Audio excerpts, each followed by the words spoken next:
마태복음은 그리스도 예수의 계보를 나열하는 것으로 시작합니다. 이 계보는 단순히 족보라고 말하기에는 너무나 중요한 의미가 담겨져 있다는 것을 창세기 3분복음 21번째 영상에서 말씀드린 적이 있습니다. 유대인들은 이 족보를 히브리어로 톨레도트라고 부릅니다.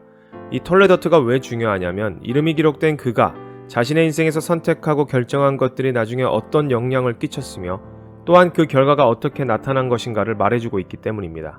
톨레도트는 하나님과 관련 없는 사람들의 족보와 업적들을 일일이 다 기록하지는 않습니다. 물론 하나님께 선택받지는 않았어도 역사의 흐름에 영향을 끼치는 사람들의 족보는 기록됩니다. 하지만 톨레도트의 목적은 오직 선택받은 아담의 자손들만을 밝힘으로써 하나님이 앞으로 그들 가운데 어떻게 역사하시고 이끌어 나가실 것인가를 보여주고 그 중요한 부분을 자세하게 기록하는 것입니다. 또한 톨레도트의 특이한 점은 성경 저자의 기록하는 관점과 해석하는 방법에 따라 족보의 내용이 달라질 수 있다는 것입니다. 이게 무슨 말인가요? 쉽게 말씀드리면 마태복음과 누가복음에도 족보인 톨레도트가 기록되어 있습니다. 그런데 서로가 기록하는 순서와 인물, 총 대수가 다릅니다. 마태는 아브라함으로부터 예수까지의 족보를 42대로, 누가는 아담으로부터 예수에 이르는 총 대수를 75대로 기록하고 있습니다. 톨레도트는 성경 기자의 기록 목적에 따라 저자가 드러내고자 하는 메시지를 위해서 의도적으로 한 세대 혹은 여러 세대들을 생략할 수 있었습니다. 그것이 바로 게마트리아 해석법입니다. 고대 이집트, 바벨론, 그리스 등은 농경지와 상업 등에 기반하며 또한 사물을 연구하는 철학과 기하학이 발달했었습니다.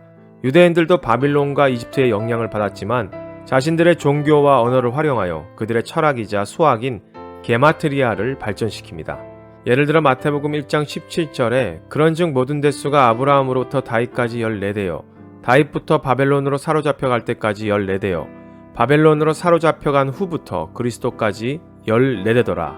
이 말씀에서 14라는 숫자를 3번 강조합니다. 실제로 아브라함에서 그리스도까지의 족보가 14대씩 3번 나뉘어 있지 않습니다. 마태는 어떤 한 사람을 나타내기 위해서 14라는 숫자를 사용한 것으로 봅니다. 정확히 말하자면 14라는 숫자에 맞추려고 노력한 것이죠. 그래서 누가복음의 족보와 확연히 다른 것입니다. 역시 마태는 세리 출신답게 숫자 14를 통해 자신만의 확고한 메시지를 전달하고자 했습니다.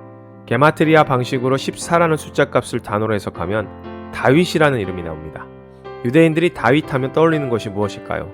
바로 메시아입니다. 예수님이 오실 당시에 이스라엘은 로마의 통치 아래에서 메시아를 고대하며 살고 있었습니다. 그리고 그 메시아는 성경에 따르면 다윗의 자손이기에 그들은 다윗과 같이 이스라엘의 영광을 재현하고 그들을 세상에서 가장 강한 민족으로 만들 메시아를 기다리고 있었던 것입니다. 14를 다윗으로 읽는다면 다윗을 3번이나 이야기합니다. 예수가 다윗의 후손, 즉 메시아임을 강하게 어필하고 있음을 알 수가 있습니다. 마태는 자신만의 게마트리아 해석법으로 다윗을 강조하며 그의 후손 예수가 메시아임을 강조했던 것입니다. 우리 인생에서도 각자의 방식으로 하나님을 전하고 증거할 수 있는 게마트리아가 있습니다. 우리는 그것을 발견해야 합니다. 주님의 뜻은 늘 선하시고 옳으십니다.